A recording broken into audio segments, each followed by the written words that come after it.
Roswell शायद हमारे इतिहास का सबसे मशहूर यूएफओ इवेंट है। लोग ये नहीं समझते हैं कि ये पहला क्रैश नहीं था। दुनिया भर की सरकारें कई दशक से परग्रही टेक्नोलॉजी की जानकारी जमा करके उसे रिवर्स इंजीनियर करने की कोशिश कर रही हैं। मन में सवाल उठता है कि क्या वो टेक्नोलॉजी हमारे लिए जानबूझकर छोड़ी गई थी।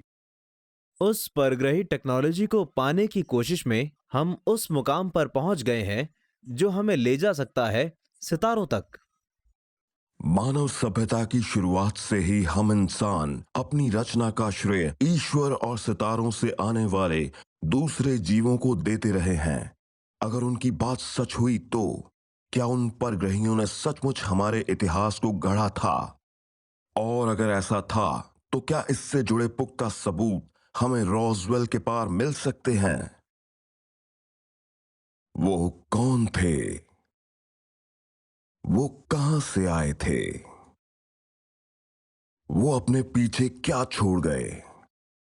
वो कहां चले गए? क्या वो लौटकर आएंगे?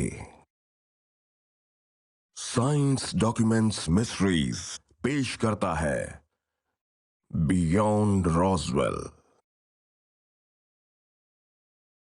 वॉशिंगटन डीसी, अप्रैल 2011। एफबीआई ने पहली बार अपने ऑनलाइन एफबीआई वॉल्ट के लिए हजारों फाइल्स जारी की। उनमें से एक फाइल ने मीडिया और स्वतंत्र रिसर्चर्स का ध्यान खींचा। वो 22 मार्च 1950 का एक मेमो था जिसमें एफबीआई के डायरेक्टर जे एडगर हूवर को ये जानकारी दी गई थी कि एक खबरी ने न्यू मैक्सिको में 3 उड़न तश्तरियों को रिकवर करने की खबर दी है। जांच करने वालों ने फौरन उस मेमो को रॉसवेल की मशहूर घटना से जोड़ दिया जिसके मुताबिक एक उड़न तश्तरी हादसे का शिकार हुई थी और बहुत से लोग मानते हैं कि 1947 में सेना ने उस मामले को दबा दिया था। मगर वो दस्तावेज तो हाल के वर्षों में सरकार द्वारा जारी की गई फाइलों में सबसे नया है और इससे तो यही लगता है रॉसवेल की घटना के बारे में लोगों को पूरा सच नहीं बताया गया था। एक इन्वेस्टिगेटिव रिपोर्टर होने की वजह से मुझे ये सोचकर बड़ी हैरानी होती है कि 1940s के कितने दस्तावेज लीक होकर आम लोगों तक पहुंच सके और उनसे हमें इस बात की कितनी जानकारी मिली कि रोजवेल में असल में हुआ क्या। 4 जुलाई को एक रेंचर मैक ब्रेजल को बड़े ही चमकदार मलबे का एक ढेर मिला। उनके समझ में नहीं आ रहा था कि वो आखिर है क्या। फिर वो सीधे रॉसवेल गए और उन्होंने शेरिफ से कहा कि मेरे रेंच में पता नहीं क्या क्रैश हुआ है। उसके बाद रॉसवेल आर्मी एयरफील्ड को फौरन उस मलबे की जांच करने भेज दिया गया। उनसे कहा गया था कि मैक ब्राजील के रेंच पर जो भी मलबा पड़ा है उसमें से वो हर चीज को उठा कर ले आए, वहां पर कुछ भी न छोड़ें। 8 जुलाई 1947 को रॉसवेल डेली रिपोर्ट के पहले पन्ने पर सुर्खियों में यह खबर छपी कि सेना को एक उड़न तश्तरी का मलबा मिला है। लेकिन अगले ही दिन उस दावे को खारिज करते हुए यह कहा गया कि वो असल में एक खराब हो चुका वेदर बैलून था। रॉसवेल में 509th बॉम्ब क्रू का बेस था। वो दुनिया की इकलौती एटॉमिक बॉम्ब केपेबल स्क्वाड्रन थी।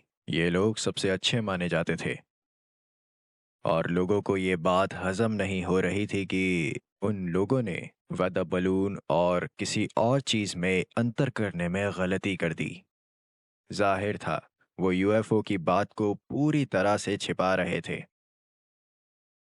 वेदर बलून, दलदल की गैस, उल्का, कुछ भी हो सकता है। हर बार यूएफओ के अलावा कुछ और ही होता है। रोजवेल क्रैश को भी छिपाया गया। उन्होंने आनन फानन में उड़न तश्तरी पकड़े जाने की बात को दबा दिया जो असल में उनका पीआर डैमेज कंट्रोल था। सबसे कहा गया नहीं, वो एक वेदर बलून था। और फिर अगले 30 साल से ज्यादा वक्त तक मामला ठंडा ही पड़ा रहा।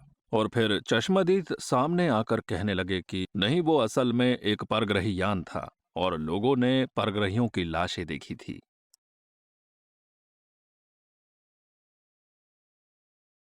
अप्रैल 2014 में ancient astronaut theorist Giorgio Tsoukalos Roswell New Mexico के वॉल्कर एयर फोर्स बेस में शहर के मेयर डेल जर्नी से मिले और उस हैंगर को देखा जहां लोगों के मुताबिक रॉसवेल के मलबे और परग्रहियों की लाशों को पहली बार लाया गया था।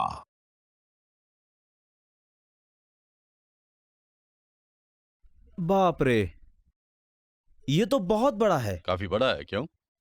मेरे तो रोंगटे खड़े हो रहे हैं। हम इतिहास के बीच चल रहे हैं। ये बात हैरानी की है ना? क्या आपको वो जगह मालूम है उन्हें पहली बार कहाँ रखा गया था? जो जानकारी मेरे पास है उसके मुताबिक उन चीजों को यहाँ इस कोने में रखा गया होगा, उन्हें वहां रखा गया होगा और लाशों की जांच की गई होगी। तो उन्हें यहाँ रखा गया था? हाँ, यहीं पर, इस तरफ आइए। उन्होंने मलबे को हैंगर एरिया में रखा था और लाशों को कमरे के अंदर रखा गया था। मेरी समझ में नहीं आ रहा कि मैं क्या कहूँ, क्योंकि अगर वो सब यहाँ रखा हुआ था तो आप शायद उसी जगह पर खड़े हैं जहां कभी परग्रही जीव रखे गए होंगे। और वो मलबा कहाँ गया? उसे कहाँ ले गए? वो सब सरकार के पास है। मुझे तो लगता है कि वो लाशों को राइट पैटरसन एयरफोर्स बेस में ले गए होंगे और शायद मलबे को भी किसी और मिलिट्री इंस्टॉलेशन में प्रिजर्व करके रखा गया होगा। रॉसवेल रिसर्चर्स मानते हैं कि सरकार द्वारा जारी किए गए गोपनीयता के बॉन्ड की वजह से उस हादसे और उस उड़न तश्तरी को वहां से हटाए जाने की बात को चश्मदीद गवाह खुलकर नहीं कह सके, मगर उनमें से बहुत से लोग बाद में सामने आए, जिनमें से सेना के वो ऑफिसर भी थे जो रॉसवेल क्रैश साइट पर सबसे पहले पहुंचे थे। मेजर जेसी मार्शल, उनके पोते ने बताया कि मार्शल ने घर के लोगों को उनके अनुभव के बारे में बहुत कुछ बताया था। मेरे दादाजी मेजर जेसी मार्शल 509th बॉम्बिंग ग्रुप के हेड ऑफ इंटेलिजेंस थे। जब मैं छोटा था तब रात को खाना खाते समय वो रॉसवेल की बातें बताते थे और उन्हीं की बातों से मुझे पता लगा कि मेरे दादाजी उस मामले के लीड इन्वेस्टिगेटर थे जो बाद में रॉसवेल इंसिडेंट के नाम से मशहूर हुआ। उन्होंने कहा कि जब वो मलबे को देख रहे थे तब उनकी समझ में कुछ नहीं आया और वो उसे अपने साथ घर ले आए। उसके बाद वो इस नतीजे पर पहुंचे कि वो चीज जो कुछ भी थी काफी अहम थी और मानव सभ्यता के इतिहास को बदल सकती थी। उन्होंने कहा, मैं चाहता हूं कि मेरा परिवार भी इसका हिस्सा बने। परिवार की कहानी के मुताबिक मेजर मार्शल उस जगह से जब पहली बार अपने घर लौटे तो उन्होंने वहां से मिला मलबा रसोई के फर्श पर रख दिया। उसमें से कुछ चीजें बड़ी ही अनोखी थी। फॉयल जैसा पतला धातु का एक टुकड़ा मिला, लेकिन उसे लपेटकर गोल बनाने के बाद भी वो सीधा हो जाता था। मार्शल ने ये दावा भी किया था कि अखबारों में उनके दादाजी के हाथ में धातु का जो टुकड़ा दिख रहा है वो धातु का वो असली टुकड़ा नहीं है। उनकी एक मशहूर तस्वीर में उन्होंने फॉयल का एक टुकड़ा पकड़ा है जो असल में वेदर बलून मटेरियल था। उन्होंने भी अनचाहे ही उस कहानी को कहीं ना कहीं सच मान लिया था, लेकिन अगर आप उस तस्वीर को ध्यान से देखें तो साफ नजर आता है कि वो कैमरा में नहीं देख रहे हैं, वो उन्हें देख रहे हैं जो उन्हें ऑर्डर्स दे रहा है। उन्होंने अनचाहे ही उनकी बात मान ली और जो कहा किया। क्या ये कहा जा सकता है कि रॉसवेल में सचमुच एक परग्रही यान टकराया था? और अगर ये बात सही है तो क्या कोई और बड़ी साजिश चल रही थी? न्यू मैक्सिको के पार तक एंशिएंट एस्ट्रोनॉट थियरिस्ट मानते हैं कि ऐसा ही हुआ था और उनका कहना है कि रॉसवेल पृथ्वी पर ऐसी इकलौती या पहली जगह नहीं थी जहां कोई परग्रही यान हादसे का शिकार हुआ हो। क्या यह कहा जा सकता है कि एरिया 51 में सचमुच परग्रही चीजें रखी हैं? हादसे का शिकार बने परग्रही यानों से मिली चीजें? एंशिएंट एस्ट्रोनॉट थियरिस्ट मानते हैं कि हां, रखी थी और उनका कहना है कि कुछ और सबूत हम इंसानों की कुछ बिल्कुल नई टेक्नोलॉजिकल खोजों की जांच पड़ताल से मिल सकते हैं।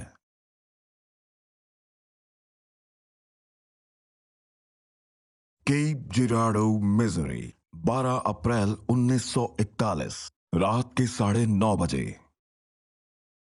रेवरेंड विलियम हॉफमैन के पास स्थानीय पुलिस का फोन आया कि एक हादसा हो गया है और उन्हें हादसे का शिकार बने लोगों की आध्यात्मिक शांति के लिए वहां आना पड़ेगा।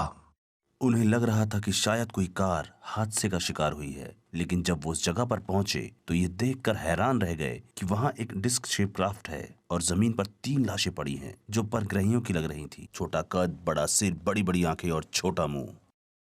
सेना वहां पहुंच चुकी थी। एफबीआई के अफसर मौजूद थे। वो भी ये देखकर हैरान रह गए कि असल में एक यूएफओ हादसे का शिकार हुआ था और वो जीव परग्रही थे। उन्हें इस डिस्क के अंदर देखने का मौका मिला तो उसकी दीवारों पर उन्हें हेरोग्लिफिक टाइप इंस्क्रिप्शंस नजर आए। सरकार की तरफ से उन्हें आदेश मिला कि आप इसके बारे में किसी को कुछ भी नहीं बताएंगे। ये बात पूरी तरह से क्लासिफाइड है। हफमैन ने जो देखा वो उनकी मौत के बाद तक एक राज बना रहा, लेकिन 1984 में मरने से ठीक पहले उनकी पत्नी ने उनके परिवार को उस घटना के बारे में बताया। उसके बाद कई और चश्मदीद गवाहों ने उस घटना की तस्दीक की, जिनमें से एक गवाह तो शेरिफ के भाई और फायर डिपार्टमेंट के लोग थे। बाद में उनके बारे में सबको पता लग गया और लोग जान गए कि सेना ने किस तरह से मामले में दखल दिया था। तब उस घटना को बॉम्बशेल बिफोर रोजवेल कहा जाने लगा। कहानी के मुताबिक उस क्रैश साइट से करीब 50 किलोमीटर दूर साइक्सटन मसूरी में तैनात मिलिट्री यूनिट वहां पहुंची। उसे आदेश दिया गया था कि लाशों को जमा करना है, उस डिस्क को लेना है और फौरन वॉशिंगटन डीसी जाना है। तो उस लिहाज से देखें तो 1941 में केप जेराडो मसूरी से मौजूदा सरकार ने दूसरी दुनिया की चीज़ों को जमा करना शुरू कर दिया था। केप जिराडो क्रैश असल में सेना के लिए रोजवेल क्रैश से पहले की तैयारी थी। सेना ने इस हादसे के वक्त ये सीखा कि इस तरह की घटनाओं को किस तरह से हैंडल करना है और किस तरह से भविष्य में होने वाले ऐसे क्रैश इवेंट्स को ढकना है। रोजवेल क्रैश के बारे में तो अब सब जान चुके हैं, लेकिन अमेरिका में उसी दौरान ऐसी और कई घटनाएं हुई थी जिनकी कभी चर्चा भी नहीं हुई। उनमें San Antonio New Mexico, Twin Falls Idaho, Hebgen Lake Montana, Braxton County West Virginia के अलावा कई और घटनाएं शामिल हैं। अब सवाल है कि अचानक ही इस तरह की इतनी घटनाएं कैसे होने लगी। बहुत से लोग मानते हैं कि 20वीं सदी की सबसे बड़ी घटना थी दूसरी वर्ल्ड वॉर। ये एक ऐसी जंग थी जिसमें दुनिया का करीब करीब हर देश शामिल था और इसमें करीब 6 करोड़ लोगों की जान गई थी। उस जंग में ऐसे ऐसे हथियारों का इस्तेमाल हुआ था जो बड़े ही उन्नत और खतरनाक थे और किसी ने पहले कभी वैसे हथियार नहीं देखे थे। उनमें से एक था परमाणु बम और उसके बाद से ही उड़न तश्तरी देखने की घटनाएं काफी बढ़ गई। मगर क्यों? उस तरह की ज्यादातर यूएफओ साइटिंग्स दूसरी वर्ल्ड वॉर के दौरान या उसके फौरन बाद ही हुई थी। उसके बाद एक थियरी ये आई कि चूंकि अमेरिका ने परमाणु हथियार बना लिए थे और उन हथियारों का इस्तेमाल जापान पर किया गया था और फिर आगे भी नेवाडा, न्यू मैक्सिको और कई दूसरी जगहों पर उन्हें टेस्ट किया जा रहा था, इस बात को लेकर परग्रही परेशान थे। कुछ लोग ये भी कहते हैं कि जैसे ही हमें परमाणु शक्ति मिली, परग्रहियों को ये संकेत मिल गया कि हम टेक्नोलॉजी के एक खास लेवल तक पहुंच गए हैं। क्योंकि एक बात तो पक्की है कि दुनिया भर में यूएफओ साइटिंग्स की रिपोर्ट्स पहला हाइड्रोजन बॉम्ब गिराए जाने के बाद काफी बढ़ गई थी। क्या ये कहा जा सकता है कि हम जो कर रहे थे उससे दूसरे ग्रहों के जीवों को एक चेतावनी मिल गई थी? उन मामलों को देखकर बड़ी हैरानी होती है क्योंकि पूरे नॉर्थ अमेरिका में यूएफओ क्रैशेस हो रहे थे और ये सिलसिला लेट 40s, 50s और 60s तक जारी रहा।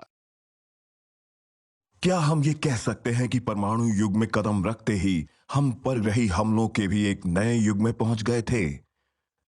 और अगर अमेरिकन सेना उड़न तश्तरियों के मलबों को जमा कर रही थी तो वो उन्हें कहां जमा कर रही थी?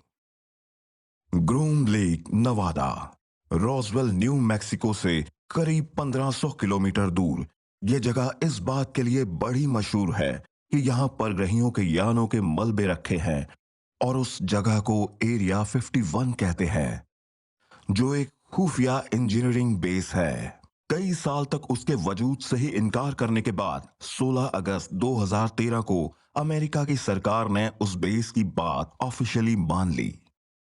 वो एक बहुत ही सेंसिटिव मिलिट्री बेस था। वहाँ काम करने वाले हर शख्स को मरते दम तक सीक्रेसी बनाए रखने की शपथ लेनी पड़ती। मगर 2013 में पहली बार इस बात की तस्दीक की गई कि एरिया 51 नाम की जगह सचमुच है और वो काफी लंबे समय से है।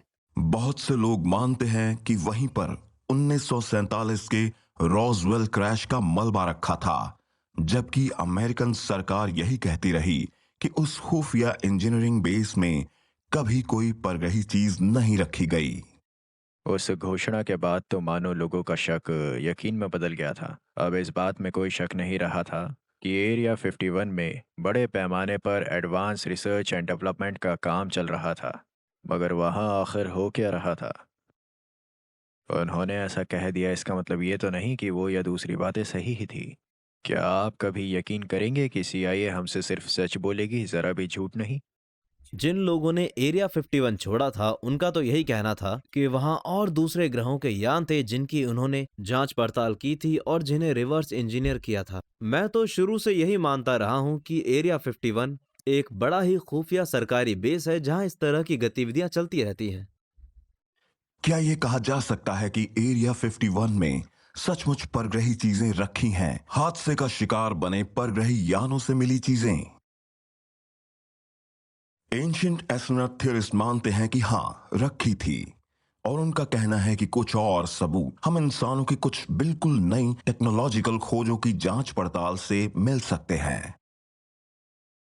क्या हम ये कह सकते हैं कि हादसे का शिकार बने परग्रही यानों को जब्त करके उनकी रिवर्स इंजीनियरिंग का काम रॉसवेल के अलावा दूसरी जगहों पर भी हो रहा था? और क्या कोल्ड वॉर और स्पेस रेस असल में परग्रहियों से मिली टेक्नोलॉजी के बारे में उठने वाले सवालों को दबाने के लिए ही थी? जुलाई 1997 रॉसवेल हादसे की 50वीं वर्षगांठ पर अमेरिकन सेना के रिटायर्ड कर्नल फिलिप जे कॉर्सो की किताब आई, द डे आफ्टर रॉसवेल। उसमें उन्होंने न सिर्फ इस बात की पुष्टि की थी कि रॉसवेल में वाकई एक परग्रही यान हादसे का शिकार हुआ था, बल्कि यह भी लिखा था कि अमेरिकन सेना ने उसके मलबे को अपने पास जमा करके रखा था। फिलिप जे कोर्सो अमेरिकन सेना में लेफ्टिनेंट कर्नल थे और सेना में उनका करियर काफी लंबा और बेहद कामयाब रहा। उन्हें कई सैनिक सम्मान भी मिले और द डे आफ्टर रॉसवेल में उन्होंने साफ लिखा है कि वो सेना के रिसर्च एंड डेवलपमेंट के फॉरेन टेक्नोलॉजी डिवीजन में थे और वो रॉसवेल क्रैश की ईटी टेक्नोलॉजी तक बड़ी आसानी से पहुंच सकते थे। कर्नल कॉर्सो के मुताबिक सेना के वैज्ञानिक और इंजीनियर ने कई साल तक रॉसवेल से मिले मलबे को समझने की कोशिश की, मगर वो इसमें नाकाम रहे। कर्नल फिलिप कॉर्सो का कहना था कि सेना की फॉरेन टेक्नोलॉजी डेस्क पर काम करते वक्त उनकी ये जिम्मेदारी थी कि रॉसवेल के क्रैश से मिले परग्रही टेक्नोलॉजी के स्रोत को बताए बिना, यानी किसी को भी ये कहे बिना कि वो एक परग्रही टेक्नोलॉजी है, उसे अमेरिका के कुछ बड़े कॉरपोरेशंस के वैज्ञानिकों तक पहुंचाना। अपनी किताब में कर्नल कॉर्सो ने लिखा है कि उन्होंने वो परग्रही मटेरियल्स और जानकारी अमेरिका के कुछ हाईटेक कंपनीज को दी थी और उनसे कहा था कि ये हाल में ही आई एक विदेशी टेक्नोलॉजी है। कॉर्सो ने अपनी किताब में लिखा है कि उन्होंने कॉरपोरेशंस की पहचान कर ली थी जिन्होंने कुछ मामलों में नई खोजें की थी, और इस तरह से वो उन्हें एक तरह की स्ट्रेटेजिक इंस्पिरेशन दे रहे थे ताकि वो सही दिशा में काम करके उन एडवांस टेक्नोलॉजीज को डेवलप कर सकें। रॉसवेल क्रैश के ठीक बाद ही IBM जैसी कंपनीज अचानक ही बड़ी तेजी से बढ़ी और IBM के बढ़ने की सबसे बड़ी वजह यह थी कि वो सही वक्त पर उनमें से कुछ चीजों को रिवर्स इंजीनियर करने के लिए तैयार हो गई थी। कर्नल कॉर्सो ने बताया कि ये एक परग्रही पायलट की आंख के लेंस के आधार पर नाइट विजन बनाया गया।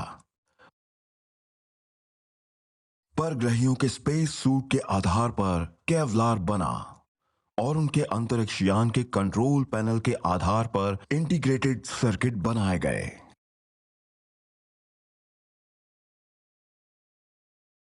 ये कितनी दिलचस्प बात है कि रॉसवेल न्यू मैक्सिको के 1947 के क्रैश के बाद हमारी टेक्नोलॉजी मानो रॉकेट की स्पीड से बढ़ी हो।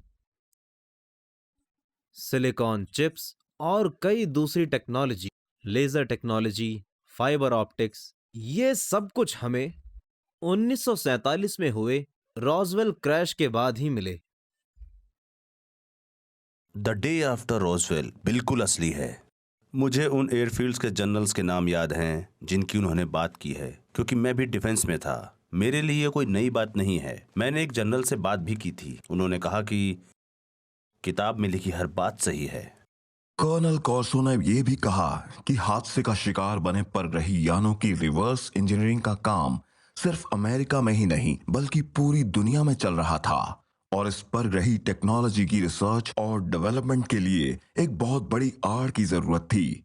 एक ऐसी आड़ जो अचानक बढ़ चुकी यूएफओ साइटिंग से भी लोगों का ध्यान हटाए, और वो आड़ थी कोल्ड वॉर।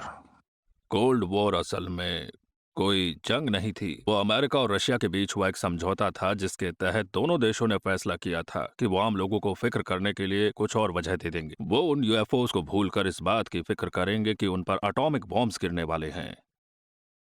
कोल्ड वॉर के समय रूस तो अमेरिका का दुश्मन होना चाहिए था, लेकिन तब भी अमेरिका ने उसके साथ साउथ पोल पर एक जॉइंट मिलिट्री बेस बनाया। इसके अलावा अमेरिका का रूस के साथ एक जॉइंट स्पेस बेस भी था। ऐसे में सवाल उठता है कि आखिर माजरा था क्या? मेरे ख्याल से दुनिया भर की सरकारें इस बात को छुपा रही थी कि पृथ्वी पर दूसरे ग्रहों के जीव आते हैं और उनके यान हादसे का शिकार भी होते हैं। वो हमें सच नहीं बता रही। रशिया में इस तरह के क्रैशेस हुए, रॉसवेल न्यू मैक्सिको में भी हुए, कीप जराडो मिसूरी में भी ऐसा ही क्रैश हुआ।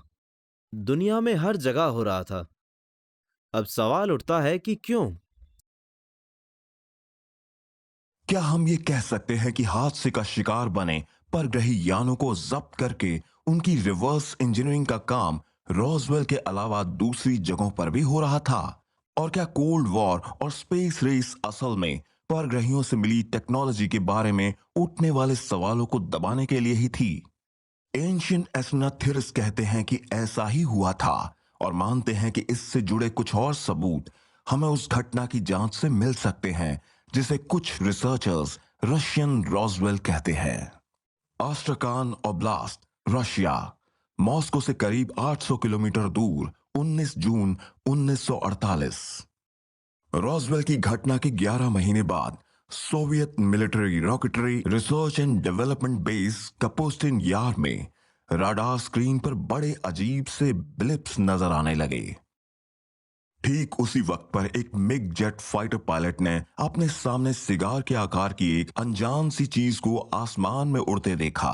उन बातों से तो हमें यही लग रहा है कि सोवियत सेना उस अनजान चीज का मुकाबला करना चाहती थी जो हमारे एयर स्पेस में या कपुस्टिन यार के आसपास आ गई थी, और एक सोवियत मिग फाइटर उसे ही इंटरसेप्ट करने गया था। वो एयरक्राफ्ट करीब 3 मिनट तक उस यूएफओ का मुकाबला करता रहा। उसने एक मिसाइल भी दागी थी और उसकी मिसाइल उस क्राफ्ट से टकराई भी, लेकिन तभी क्राफ्ट ने मिग पर एक चौंधिया देने वाली लाइट से हमला किया, जिसकी वजह से मिग उस यूएफओ से टकरा गया। लोग जब यूएफओ क्रैशेस की बात करते हैं तो सबसे पहले रोजवेल की बात आती है, मगर वो इकलौती घटना नहीं थी। ऐसी कई और घटनाएं हुई। कपुस्टिन यार भी इस बात की मिसाल है जहां रोजवेल जैसा क्रैश हुआ था, मगर यह घटना सोवियत यूनियन की थी और वहां उसे नेशनल सिक्योरिटी के नाम पर दबा दिया गया। एक कवर स्टोरी बनाने के लिए स्पेशल टीम बनाई गई, मलबे को गोदाम में जमा कर लिया गया और वहीं पर उस टेक्नोलॉजी को समझने की कोशिश की जाने लगी। सालों से ये अफवाह फैली थी कि कपुस्टिन यार बेस में सतह के करीब 400 मीटर नीचे कई गलियारे और चैम्बर बने हैं जहां परग्रही यानों के मलबों की जांच की जाती है और परग्रहियों की लाशों का पोस्टमार्टम किया जाता है। वो भी असल में सोवियत यूनियन का एरिया 51 है। वो बड़ी दूर दराज की जगह पर है। वहीं पर सोवियट्स ने अपने सभी मेजर रॉकेट टेस्टिंग की और दूसरी वर्ल्ड वॉर की नाजी टेक्नोलॉजी की एडवांस्ड बैक इंजीनियरिंग भी। ये बड़ी ही सोफिस्टिकेटेड जगह है। कुछ लोग अक्सर ये भी कहते हैं कि ये जगह सोवियत यूनियन में क्रैश्ड यूएफओ का मेन स्टोरेज थी और यहीं पर सारे सीक्रेट टेस्ट्स किए जाते थे। कमाल की बात तो ये थी कि इस खुफिया ठिकाने में सोवियत ने वो परमाणु हथियार और डिलीवरी सिस्टम्स सिर्फ 1.5 साल में बना लिए थे जिन्हें वो 5 साल में बनाने की उम्मीद कर रहे थे। 1959 में अमेरिका की सेंट्रल इंटेलिजेंस एजेंसी ने इस खुफिया ठिकाने की निगरानी शुरू कर दी और एक U-2 रिकॉनेसेंस मिशन से इस जगह की आसमान से तस्वीरें ली। जब अमेरिका ने कोल्ड वॉर के दौरान अपने रैकन मिशन भेजे तो उन्हें आसमान से कपस्टिंग यार के आसपास की जमीन पर बनी वो अनोखी कार्व्ड इमेजेस नजर आईं। जब हमने उन जियोग्लिफ्स को देखा तो वो भी हमें क्रॉप सर्कल्स और पृथ्वी पर नजर आने वाले कई और दूसरे प्राचीन लैंड फॉर्म्स जैसे लगे। जाहिर है ये तो साफ नजर आता है कि वहां भी परग्रहियों से संपर्क करने की कोशिश की गई थी और शायद संदेश ये था कि एक्स मार्क्स द स्पॉट, यहाँ आइए। कपुस्टिंग यार पुराने सोवियत यूनियन का एक सबसे खुफिया एयरबेस था। कहा जाता है कि वहां यूएफओ टेक्नोलॉजी पर रिसर्च चल रही थी। ऐसे में सवाल ये उठता है कि क्या वो सिंबल्स असल में यूएफओस को अट्रैक्ट करने के लिए बनाए गए थे? एंशिएंट एस्ट्रोनॉट थ्योरिस्ट मानते हैं कि ये रशियन रॉसवेल इस किस्म की इकलौती जगह नहीं है। ऑस्ट्रेलिया में भी एक मिलिट्री बेस है, पाइन गैप। ये एक ऐसी जगह पर है जहां बड़े लंबे समय से उड़न तश्तरियां नजर आ रही हैं और कहा जाता है कि ये फैसिलिटी जमीन के नीचे 8 किलोमीटर में फैली है और यहां 1960 के दशक से ही इलेक्ट्रोमैग्नेटिक प्रोपल्शन पर रिसर्च चल रही है। चीन के दूर दराज के पहाड़ों पर कई बड़े चौंकाने वाले रनवेज हैं, करीब 1.5 किलोमीटर लंबे और 800 मीटर चौड़े। रिसर्चर्स ने उन रनवेज पर खड़े बड़े अनोखे यान देखे हैं और उनका मानना है कि यहाँ परग्रही अंतरिक्ष यानों को टेस्ट किया जाता है। और फिर रॉयल एयरफोर्स बेस का रडलो मैनर जो विल्टशर इंग्लैंड के देहाती इलाके में है, कहा जाता है कि ब्रिटिश मिनिस्ट्री ऑफ डिफेंस यहाँ 1950 के दशक से ही क्रैश्ड यूएफओ रख रही है। दुनिया भर में इतनी सारी जगहों को देखने के बाद यही लगता है कि सरकारें कई दशक से परग्रही टेक्नोलॉजी को जमा करके उसे रिवर्स इंजीनियरिंग करने की कोशिश कर रही हैं। क्या हम ये कह सकते हैं कि सिर्फ एरिया 51 में ही नहीं बल्कि दुनिया के कई और खुफिया सैनिक ठिकानों पर भी परग्रही चीजों को जमा करके रखा गया है? और अगर ऐसा है तो सोचने वाली बात यह है कि एक ही समय पर अचानक ही इतने सारे यूएफओ क्रैशेस कैसे हुए, वो भी अलग अलग महाद्वीपों पर। कहीं ऐसा तो नहीं है कि परग्रहियों को ये लग रहा था कि अगर दुनिया भर में हम इंसानों के बीच संघर्ष हुआ तो हम ज्यादा बेहतर एरोस्पेस और दूसरी टेक्नोलॉजी डेवलप कर पाएंगे? क्योंकि जिस तरह से दुनिया भर में यूएफओ क्रैशेस हो रहे हैं, उनसे तो यही लगता है कि शायद परग्रही हमें और आगे बढ़ने के लिए उकसा रहे हैं।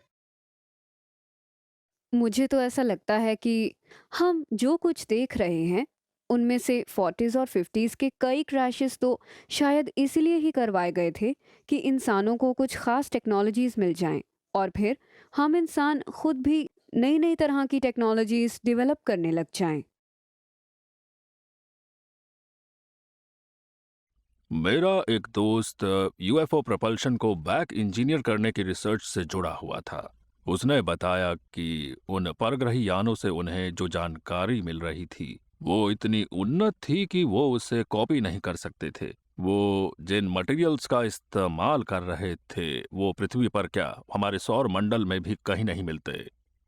सोवियत यूनियन के टूटने और कोल्ड वॉर के खत्म होने के बाद 1990 के दशक की शुरुआत में बहुत से लोग ये मानते थे कि परग्रही टेक्नोलॉजी के चुपचाप डेवलपमेंट की बात अब राज नहीं रहने वाली, मगर अफसोस ऐसा हुआ नहीं। कोल्ड वॉर खत्म होते ही सच बोलने पर लगी पाबंदी भी खत्म हो गई। लोगों को पता लगने लगा कि असल में मामला क्या था और लोगों को उन हालातों के बारे में, उन सभी मामलों के बारे में बताना जरूरी था। आखिर उन टैक्स पेयर्स के पैसों से ही तो ये सारे काम किए जा रहे थे। तो क्या ये बात सही है कि कोल्ड वॉर असल में एक ऐसी आड़ थी जिसकी ओट में सरकारें परग्रही टेक्नोलॉजी को साधने की कोशिश कर रही थी? और अगर ऐसा था तो क्या उसके बाद दुनिया को पता लगने वाला था कि नई वैज्ञानिक खोजों की अगली पीढ़ी क्या है? क्या यह कहा जा सकता है कि अब हमारे आज के वैज्ञानिकों को दुनिया भर में बिखरा पड़ा उन्नत टेक्नोलॉजिकल मलबा समझ में आने लगा है? क्या अब हम टेक्नोलॉजिकली उस लेवल पर पहुंच चुके हैं कि परग्रही टेक्नोलॉजी को पूरी तरह से समझ सकें और एक बार फिर से दूसरे ग्रहों के जीवों का सामना कर सकें?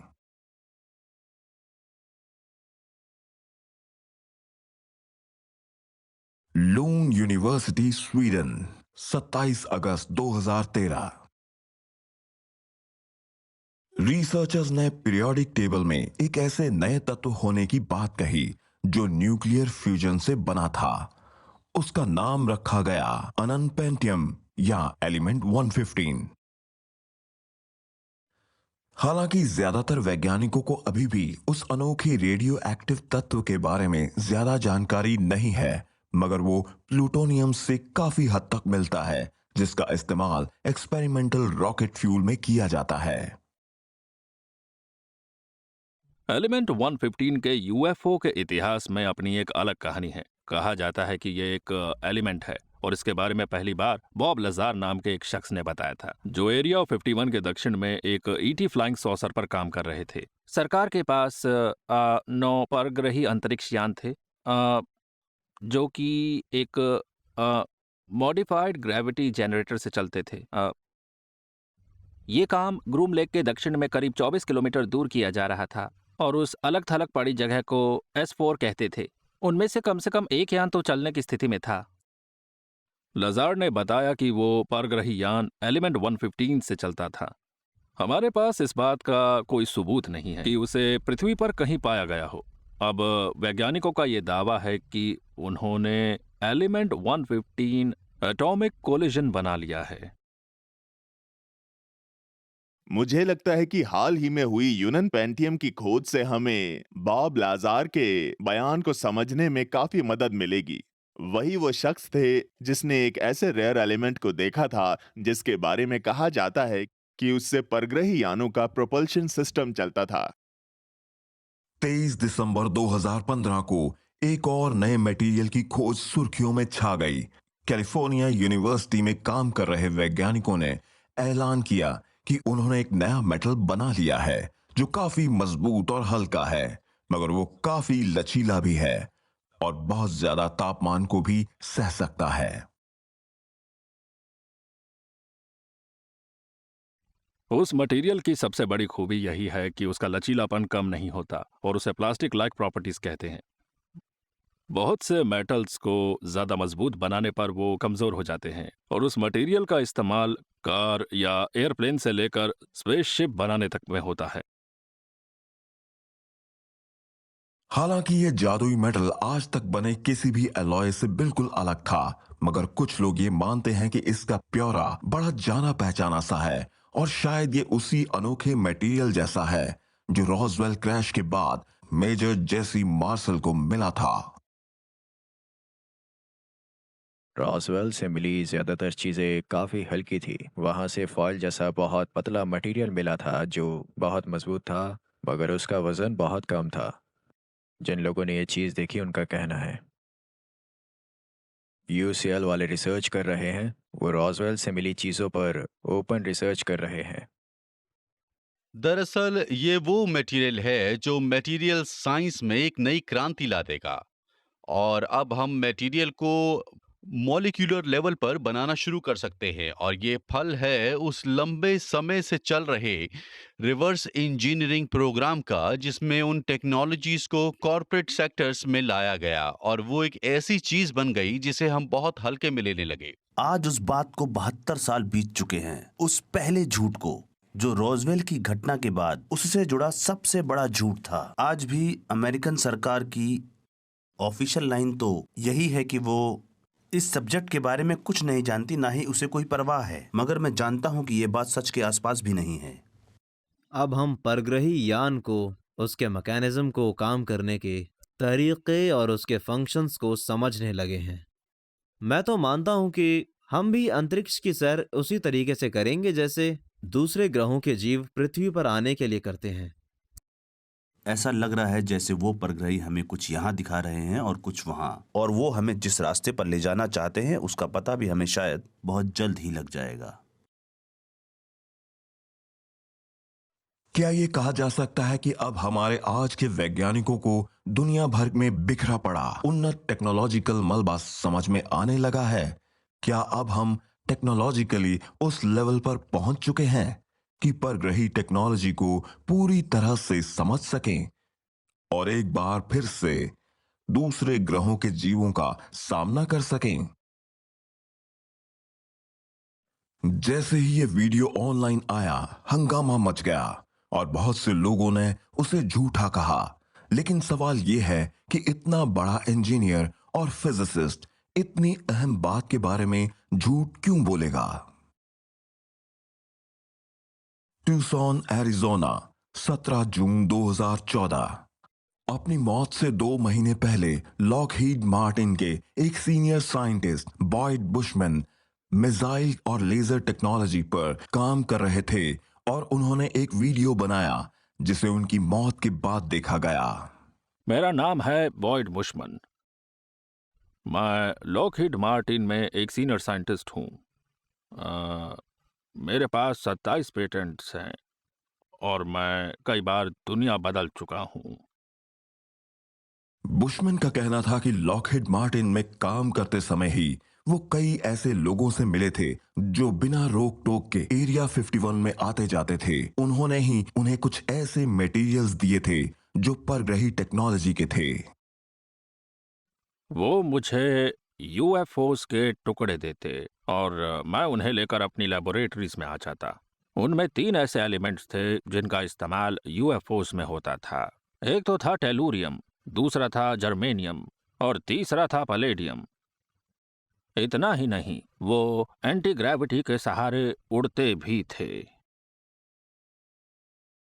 शायद बुशमैन का सबसे चौंकाने वाला दावा ये था कि परग्रही सरकारी वैज्ञानिकों की एरिया 51 जैसी जगहों पर काफी मदद भी कर रहे थे।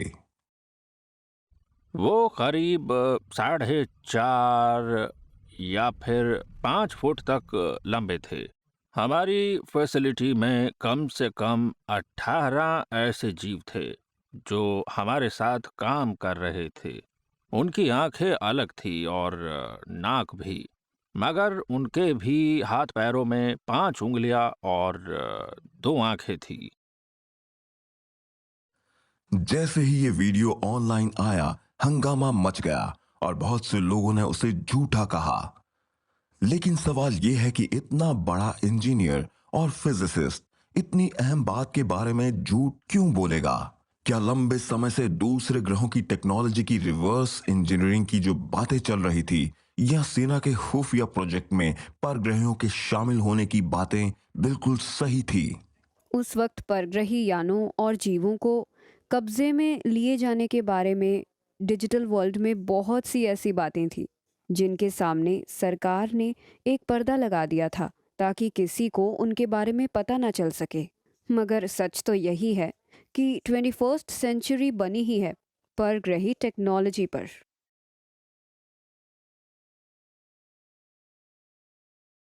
ऐसा कैसे हो सकता है कि टेक्नोलॉजी के मामले में हमने पिछले 5000 साल में जो कामयाबी हासिल नहीं की वो सिर्फ 70 सालों में हासिल की है? आज हमारे पास ऐसा क्या है जो 5000 साल पहले नहीं था? मुझे तो यही लगता है कि हमारी इस टेक्नोलॉजी की उन्नति की सबसे बड़ी वजह है हमें परग्रही टेक्नोलॉजी मिलना। अब सवाल ये है कि क्या पहेली की इन कड़ियों को जानबूझकर छोड़ा गया था या वो गलती से छूट गई थी।